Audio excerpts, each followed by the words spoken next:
أعوذ بالله من الشيطان الرجيم بسم الله الرحمن الرحيم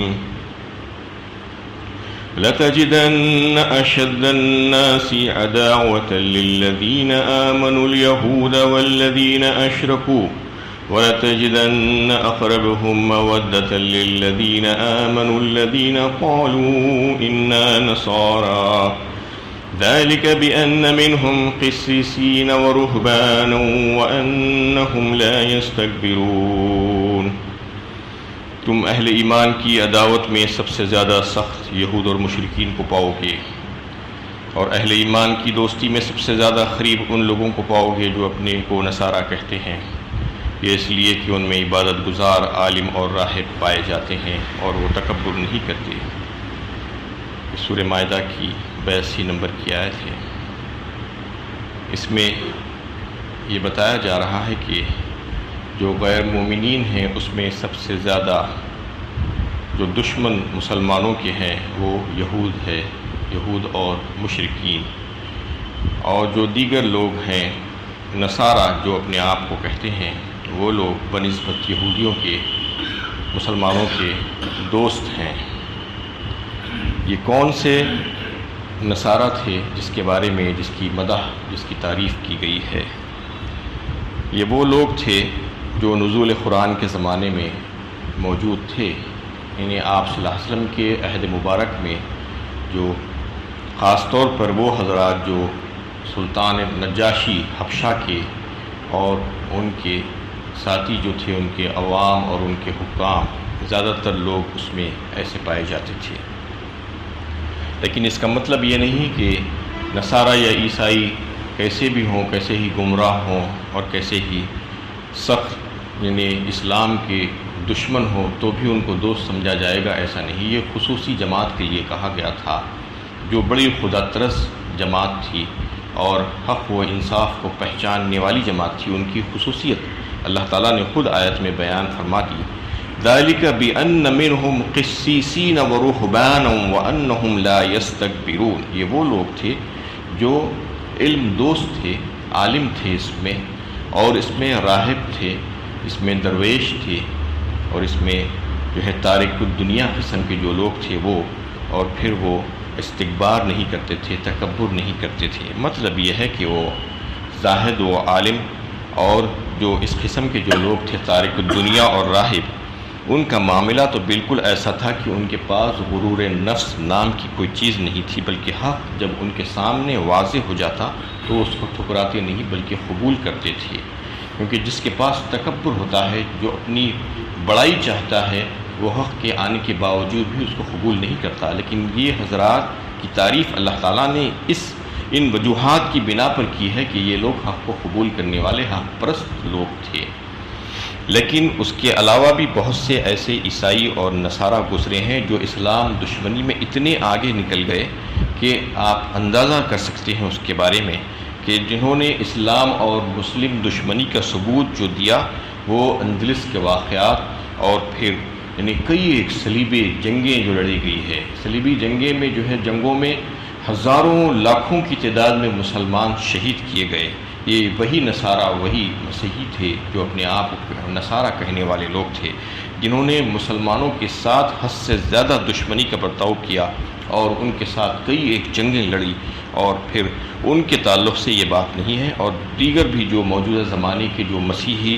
جو نصارہ، جو عیسائی جو کہلائے جاتے ہیں، جو سیکولرزم پر یقین رکھنے والے ہیں، وہ بھی اس کے مصداق نہیں ہیں، بلکہ یہ خصوصی جماعت ہے۔ اور پھر ان کے نقش قدم پر چلنے والے جو کوئی بھی نصارہ اور مسیحی اور عیسائی آئیں گے جو خدا ترس قسم کے، جو انصاف پرست قسم کے لوگ ہوں گے، تو پھر وہ بھی اس میں شامل ہو سکتے ہیں۔ ورنہ اس کے علاوہ جتنے بھی عیسائی ہوں گے جنہوں نے مسلمانوں سے دشمنی کا ثبوت دیا، اس کا مطلب ان کے ساتھ دوستی کا برتاؤ نہیں کیا جا سکتا اور ان کو دوست کے طور پر تسلیم نہیں کیا جا سکتا۔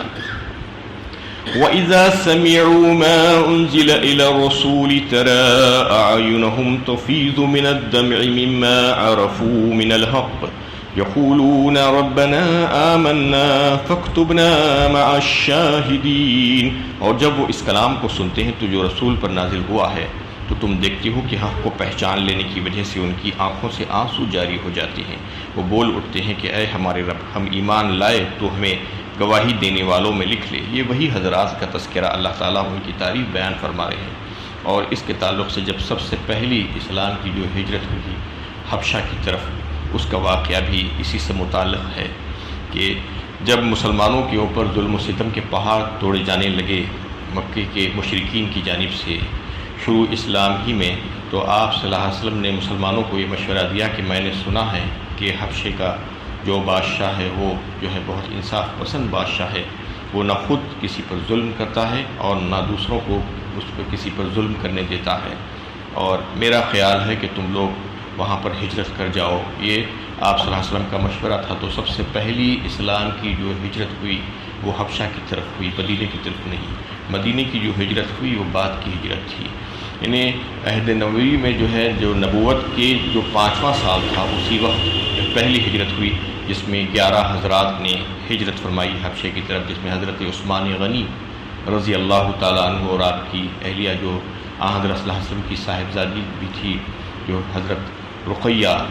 تو ان کے ساتھ انہوں نے ہجرت فرمائی تھی۔ اس کے بعد دوسرا وفد جو ہجرت کا حبشہ کی طرف روانہ ہوا کچھ ہی دنوں کے بعد، اس میں عورتوں کے علاوہ 82 مرد تھے۔ ایک بہت بڑا وفد آپ صلی اللہ علیہ وسلم کے جو چچا تھے حضرت جعفر بن ابی طالب، ان کی سرکردگی میں وہ وفد وہاں پر گیا، تو وہاں کے جو حضرات تھے انہیں سلطان اور ان کے حکام وغیرہ سبوں نے ان کا شریفانہ استقبال کیا، اور یہ حضرات سب کے سب وہاں پر امن اور عافیت کے ساتھ رہنے لگے۔ لیکن مکے کے جو مشرکین تھے ان کو چین نہیں آیا، ان کا غیظ و غضب ٹھنڈا نہیں ہوا تھا کہ مسلمان جا کر آرام اور عافیت کے ساتھ حبشہ میں رہ رہے ہیں۔ انہوں نے اپنا ایک وفد بھیجا اور ان کے ساتھ بہت سے جو ہے تحفے تحائف دے کر سلطان کی خدمت میں، نجاشی کی خدمت میں وہ لوگ پہنچے، اور جا کر تحفے دے کر انہوں نے یہ کہا کہ یہ مسلمان ایسے ہیں ویسے ہیں، ان کی تعلق سے شکایتیں کی اور کہا کہ ان کو آپ اپنے ملک سے نکال دیجیے۔ اس وقت جو ہے سلطان نجاشی نے تحقیق کی اور حضرت جعفر نے اس کے بارے میں، اسلام کے بارے میں روشنی ڈالی ان کے سامنے۔ جب انہوں نے اس سے پوچھا تو اسلام اور پیغمبر اسلام کے بارے میں انہوں نے کچھ تفصیلات بتائی۔ اس کو سن کر حضرت نجاشی نے دیکھا کہ یہ تو عین ہماری پاس جو کتاب موجود ہے انجیل اور عیسیٰ علیہ السلام کی جو تعلیمات ہیں بالکل اسی کے مطابق ہے، اور جس میں یہ پیشنگوئیاں کی گئی تھی کہ آپ صلی اللہ علیہ وسلم خاتم الانبیاء جو تشریف لانے والے ہیں، آپ کی بعثت کے متعلق اور پھر آپ کی تعلیمات کے متعلق، آپ کے صحابہ کا حلیہ اور دیگر ساری باتیں اس میں موجود تھی، جس کو انہوں نے بالکل سچ پایا۔ اور یہ معلوم کر لینے کے بعد انہوں نے وہ سارے تحفے تحائف اس مکے کے وفد کو جو ہے واپس کر دیے اور کہا کہ میں ایسے لوگوں کو اپنے ملک سے نہیں نکال سکتا۔ اور پھر حضرت جعفر نے اسلام اور اسلامی تعلیمات کا ایک مختصر لیکن جامع خاکہ دربار میں جو ہے پیش کیا ان حضرات کے سامنے، اور اس وقت بتایا جاتا ہے کہ انہوں نے سورہ مریم کی ابتدائی آیات تلاوت کی ان لوگوں کے سامنے، جس میں حضرت عیسیٰ علیہ السلام کی نے معجزانہ طور پر جو پیدائش ہوئی، ان حضرت مریم کو جو حمل ٹھہرا اللہ کے حکم سے، اور پھر وضع حمل اس کی تفصیلات اور اعجازی ولادت، اس کے بعد پھر حضرت عیسیٰ علیہ السلام کو اللہ تعالیٰ نے ماں کے گود سے جو بات کرنے کا جو معجزاتی طور پر جو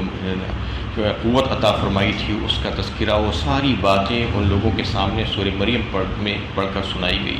قال انی عبد اللہ آتانی الکتاب وجعلنی نبیا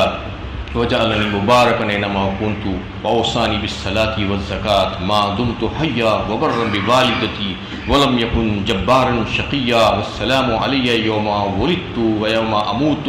ویوم ابعث حیا ذلک عیسی ابن مریم قول الحق الذی فیہ یمترون ما کان للہ ان یتخذ من ولد سبحانہ اذا قضى امرا فانما یقول له کن فیکون۔ تو یہ بس آیتیں پڑھنا تھی کہ وہ لوگوں کی آنکھیں اشک بار ہو گئی، اور انہوں نے جو ہے اس آیتوں کو سن کر رونا شروع کر دیا، جس میں حضرت عیسیٰ علیہ السلام کے تعلق سے بالکل صحیح عقیدہ پیش کیا گیا تھا۔ ان کی زبانی اللہ تعالیٰ نے یہ بات واضح فرما دی تھی کہ میں اللہ کا بندہ ہوں اور اللہ کا نبی ہوں، مجھے اللہ تعالیٰ نے نبی بنایا، مجھے کتاب عطا فرمائی اور ساری تفصیلات جو ہے میں ماں کی خدمت کرنے والا ہوں، اور مجھے جو ہے شقی مت سمجھو، میں سعید ہوں، اور میں جس دن پیدا ہوا اس دن بھی جو ہے سلامتی، اور میں جس دن یہاں سے جاؤں گا اس دن بھی سلامتی کا دن ہوگا۔ اور یہی صحیح اور درست بات ہے عیسیٰ علیہ السلام کے تعلق سے۔ اس کے علاوہ جتنے بھی عقائد لوگوں نے گھڑ لیے ہیں وہ سب کے سب غلط ہے،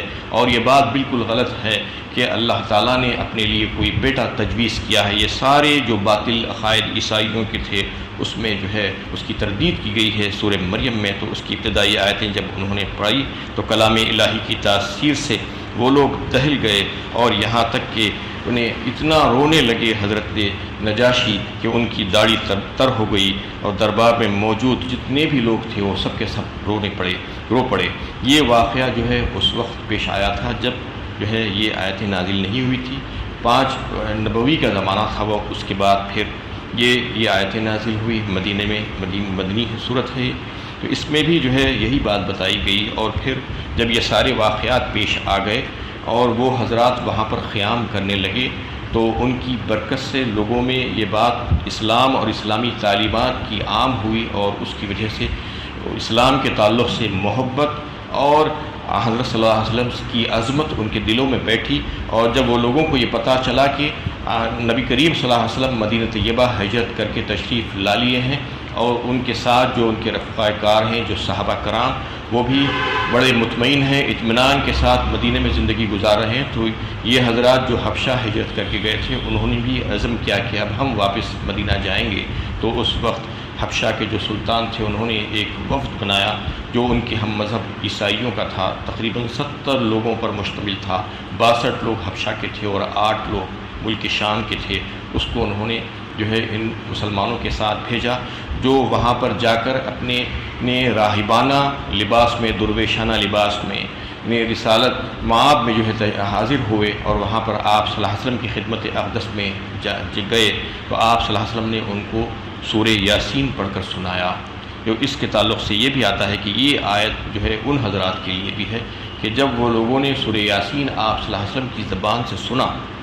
تو اس وقت ان کی آنکھیں اشک بار ہو گئی اور وہ رونے لگی، اور فوراً انہوں نے اسلام کو قبول کیا۔ اور پھر واپس جانے کے بعد سلطان نجاشی نے بھی اسلام کے قبول کرنے کا اعلان فرمایا۔ یہ سارے واقعات اس آیت کے متعلق ہیں کہ اس میں جو ہے کہ حقیقت ان کے سامنے آ گئی۔ وَإِذَا سَمِعُوا مَا أُنزِلَ إِلَى الرَّسُولِ تَرَىٰ أَعْيُنَهُمْ تَفِيضُ مِنَ الدَّمْعِ مِمَّا عَرَفُوا مِنَ الْحَقِّ، پہچان لیا انہوں نے حق کو اس وقت اور خوف خدا سے وہ رونے لگے۔ یہ کیفیت ہو جاتی ہے جب انسان کو واقعی میں حق سامنے آ جاتا ہے اور قرآن کو جب وہ سمجھنے لگتا ہے تو قرآن کا مطالعہ کرنے والا وہ ہوتا ہے کہ حق کو قرآن میں جلوہ گر پائے گا، وہ جوش مسرت سے اس کی آنکھیں اشک بار ہو جائیں گی۔ تلاش جس کی تھی وہ اس کو جب مل گیا ہے خزانہ تو پھر وہ اس کی آنکھوں سے آنسو جاری ہونا ضروری ہے۔ اللہ نزل احسن الحدیث کتابا متشابہا مثانیہ تقشعر منہ جلود الذین یخشون ربهم ثم تلین جلودهم وقلوبهم الی ذکر اللہ ذلک ھدی اللہ یہدی بہ من یشاء ومن یضلل اللہ فما لہ من ہاد۔ یہ جو ہے 23ویں پارے میں اللہ تعالیٰ نے سورہ زمر میں ارشاد فرمایا قرآن کے متعلق کہ اللہ تعالیٰ نے اس کتاب کو، بہترین کتاب کو نازل فرمایا ہے، قرآن کریم کو۔ اللہ نزل احسن الحدیث کتابا متشابہا مثانیہ تقشعر منہ، اس میں ملتی جلتی آیتیں ہیں اور دہرائی گئی آیتیں ہیں، بار بار آنے والی آیتیں ہیں،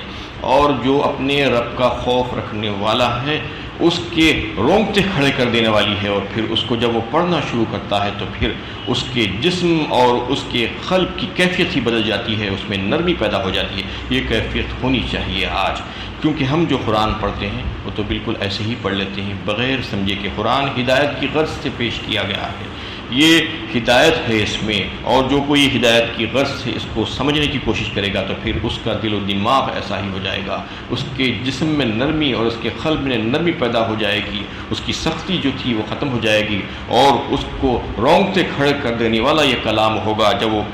پڑھے گا اور سنے گا تو پھر وہ رو پڑھنا اس کے لیے ضروری ہے۔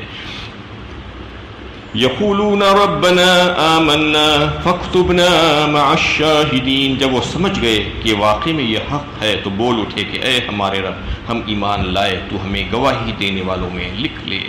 وما لنا لا نؤمن بالله وما جاءنا من الحق ونطمع ان يدخلنا ربنا مع القوم الصالحین، آخر ہم اللہ پر اور اس حق پر جو ہمارے پاس آیا ہے کیوں نہ ایمان لائے، جبکہ ہم اس بات کے خواہش مند ہے کہ ہمارا رب ہمیں صالحین کے زمرے میں شامل کرے۔ فأصابهم الله بما قالوا جنات تجري من تحتها الأنهار خالدين فيها وذلك جزاء المحسنين، تو اللہ نے ان کے اس قول کے صلے میں ان کو ایسی باغ عطا فرمایا جن کے نیچے نہریں رواں ہیں، وہ ان میں ہمیشہ رہیں گے۔ نیک روی اختیار کرنے والوں کو یہی جزا ہے۔ والذین كفروا وكذبوا بآیاتنا اولئک اصحاب الجحیم، لیکن جن لوگوں نے کفر کیا اور ہماری آیتوں کو جھٹلایا وہ جہنمی ہے۔ اس میں ان حضرات کی تعریف کی گئی سب سے پہلے جنہوں نے حق کو سمجھ لیا اور پھر اللہ تعالیٰ سے دعا کرنے لگے کہ ہم ایمان لائے اور ہمیں گواہی دینے والوں میں شامل فرما، تو اللہ تعالیٰ نے ایسا ہی کیا اور ان کے ساتھ ایسا ہی معاملہ، ان کی خواہش کے مطابق ان کو صالحین کے زمرے میں شامل فرما کر ایسے باغات عطا فرمائے جن کے نیچے نہریں رواں تھیں۔ وہ حضرات ایمان لائے قرآن کو سن کر، اسلام کی حقانیت کو جان کر، اور پھر ایک وقت ایسا آیا کہ حضرت صلی اللہ علیہ وسلم کو پتہ چلا کہ حضرت نجاشی کا جو ہے انتقال ہو گیا ہے، تو انہوں نے اپنے صحابہ سے فرمایا کہ تمہارے بھائی کا حبشہ میں انتقال ہو گیا ہے، اس کی نماز جنازہ پڑھو۔ تو وہیں پر غائبانہ نماز جنازہ جو ہے ان کی پڑھائی گئی عرب کے صحرا میں، مدینہ میں۔ یہ جو ہے ان کے تعلق سے تھی یہ بات، ساری باتیں، اور ان کے حکام اور ان کے عوام جنہوں نے اسلام کے حق ہونے کو یعنی قبول کیا، اس کو سمجھ کر تو پھر اللہ تعالیٰ نے ان کی تعریف فرمائی اور ان کی خواہش کے مطابق ان کو صالحین میں شامل بھی فرمایا اور ان کو وہ ساری نعمتیں عطا فرمائی جو اللہ تعالیٰ اپنے فرما بردار بندوں کو عطا فرماتی ہے۔ اس کے برخلاف جنہوں نے کفر کیا، جنہوں نے بات ماننے سے انکار کیا، تو پھر ان کا ٹھکانہ جہنم ہے۔ وآخر دعوانا ان الحمد للہ رب العالمین۔